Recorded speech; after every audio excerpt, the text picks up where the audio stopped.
So what exactly does it take to survive on less than minimum wage? Well, over the next month, I'm going to find out. I live about 30 minutes outside of Washington, D.C. in one of the most expensive areas of the world, where cost of living, even for a single person like me, is $73,100 per year. And over the next 30 days, I'm going to try to survive on less than federal minimum wage, which has been just $7.25 an hour since 2009. Now, I did the math, and if I earned minimum wage for the entire year, then after taxes, I would have $13,786, which is just $1,148.33 per month.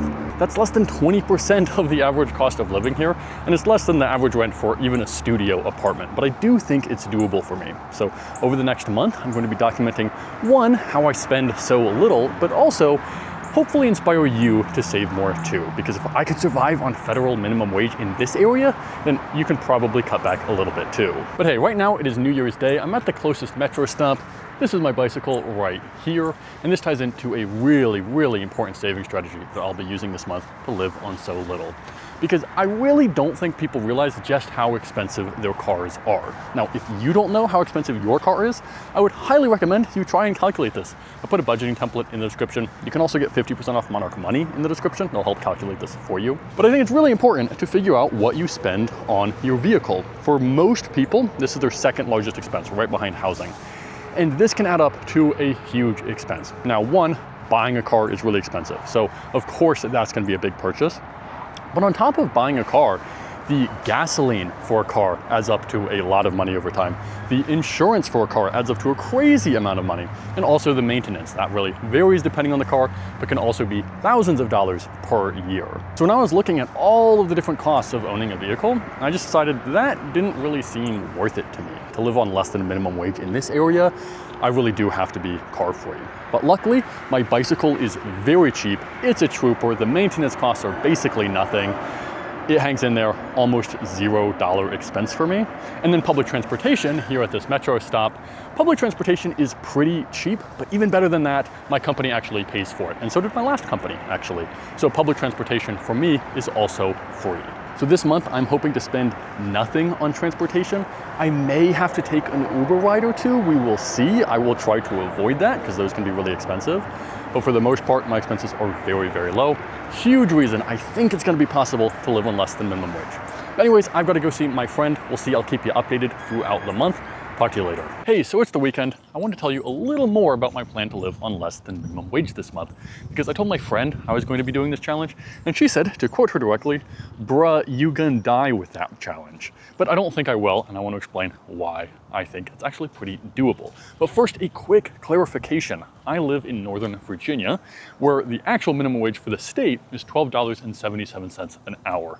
And a few minutes away in Washington, D.C., minimum wage is almost $18 an hour. But in 20 states of the US, minimum wage is still just $7.25 an hour. So that is what I'm going to be trying to live on during this month. But let me tell you a little more about how I plan to spend so little, because there are some pretty big expenses which are sort of out of my control. The biggest of those is rent. Rent around where I live is crazy expensive. So just the average rent for a studio apartment is around $2,000 a month. And I remember when I was looking for apartments in this area, I did not find anything under $2,000 a month that was within walking distance or biking distance to the office, which of course is important since I do not have a car. If you do have a car, it is possible to find something a little bit cheaper, but still finding something on your own for less than $1,700 a month is very challenging in this area. When you start living with roommates, it starts dropping relatively significantly. Even so, a lot of places that I saw with roommates were going for anywhere from $1,200 to $1,400 a month. That's still sort of the range you're looking at. So to pay $750, one, that is a very good deal in this area, but also another reason that I'm paying so little is because I share a shower with somebody else. That massively decreases my expenses. But either way, that's what I have to budget for this month, $750. That's almost 3/4 of my total available budget this month. But the other fixed cost that I have to account for is health insurance. I could theoretically live without health insurance, but in the US, that is just so risky. Luckily, I do have a pretty good deal here because my company pays for most of my costs. So last year, I was only paying $84 a month for health insurance. Now, this is going up a little bit this year. It goes up every year. I don't actually know exactly what it's going to be this month, which is kind of a scary thing for this budgeting challenge. But I think it's going to be around $90 for the month. So that's what I'm budgeting for. So just between rent and health insurance, that's $840 of the around $1,150 that I have to spend. But other than those two expenses, rent and health insurance, I really don't have anything else I need to spend a lot of money on. My phone bill is covered by my company, my utilities and my internet is part of that $750 in rent. And so what that means is that leaves me with $302.33 to cover all of my other expenses. Now, if all I had to do was buy my groceries with that $302, that really wouldn't be that much of a problem for me. I usually spend less than that. But that $302 also needs to cover anything else that might come up. So if I have any unexpected medical bills, if I have bike repairs I need to do, or even just a couple of Ubers, that could easily push me over that budget. So that's going to be the real challenge, is to very tightly control all of those other expenses outside of the absolute bare necessities. So I'm going to catch up with you probably in a week or two, and we'll see how I'm doing. Hey, so it is already day 18 of this challenge. It's really been flying by. So I wanted to give you a quick progress update on what I've been spending my money on. So this is my budgeting template. This is how I track all of my expenses. You can download this in the description if you want it, but I don't have a lot in here because I make a new spreadsheet every year. What you'll see, of course, rent is my biggest expense by far. That's $750. That's almost 3/4 of the total money I have to spend this month. The good thing about that is, one, that is still extremely, extremely low for the area that I live in. I've never seen something even less than $800. The other thing is that includes utilities and internet, so I'm not gonna have to pay any extra money for those things. The only other things I've spent money on at all this month is just food. So I've run by the grocery store a couple of times at this point, spent all total about $105. Although right after this, I need to go to the grocery store again. So anyways, just want to give you a super quick progress update. Now I've got to run to the grocery store. Hey, so what I spend on food is probably going to be the difference in whether I succeed in this challenge or not, because it's one of the biggest expenses, but also one of the most flexible. So I want to talk about how I manage this expense as I'm off to the grocery store, which is a Lidl just a couple blocks away. So remember that if I have absolutely zero miscellaneous expenses, that means I can spend about $300 this month on food, so just about $10 per day. But I want to give myself a little bit of a buffer, just in case I do have any miscellaneous expenses, so I'm trying to spend even less than that. I actually very recently did the math on last year's expenses. Last year I averaged $2.52 per meal. So over 31 days of January, 3 meals a day, if I spent $2.52 per meal, that would be $235. So that's kind of what I'm shooting for. I think I can spend even less, but we'll see. But anyways, let me go to the grocery store, I'll grab some things, then I'll chat at you in a second, so to show you what I eat and how I spend so little. So the shopping run was a success. I've got this pretty heavy bag of groceries. So I picked up a 2-pound box of cereal, less than $1 per pound. I've got a gallon of milk in here to go with the cereal. That was, I think it was like $2.25, something around that range. It was like 74 cents a quart. I've got a dozen eggs. I haven't even been eating eggs very much recently, but also less than $2. So picked up a dozen of those. And then there was a sale on beans. So they were going for about 79 cents a pound. Picked up about 6 pounds of beans. So just a quick little grocery run, but all of that, 6 pounds of beans, cereal, gallon of milk, dozen eggs, all of that, $11.92.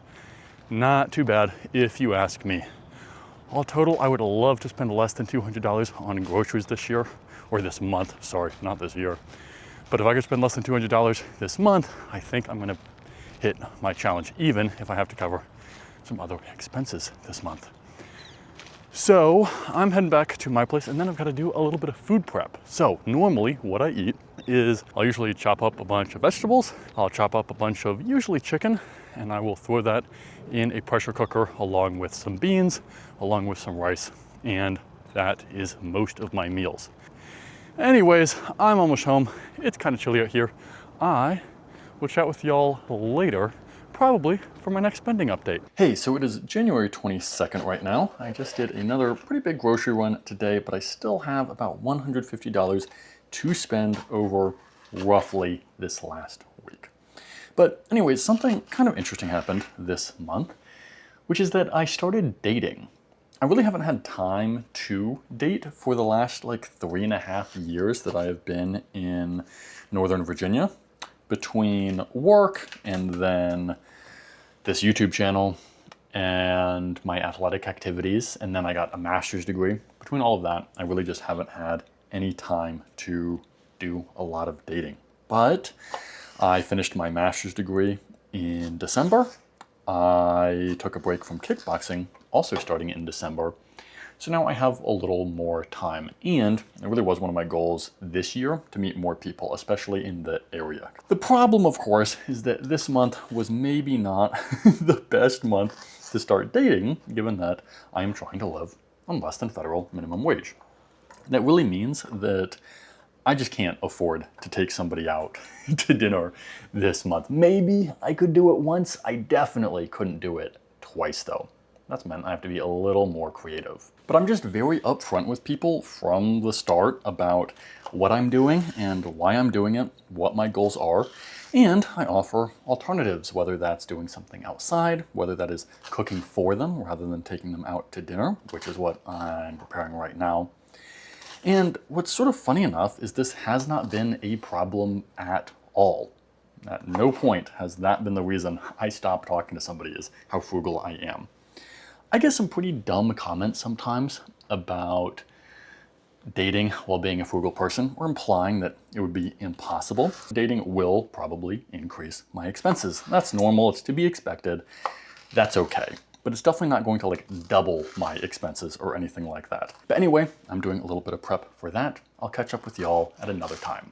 Hey, so it is day 25. I've got about 1 week to go in this challenge. And honestly, it's been going pretty smoothly. It has actually been easier than I thought it would be. But I did want to acknowledge something, because I am very aware that I'm living a pretty extreme life to meet this challenge. I'm also aware that a lot of things do have to go right for me to live on less than federal minimum wage. One, I'm just supporting myself. If I had a child or if I had a non-working spouse, this would be an impossible challenge, at least where I live.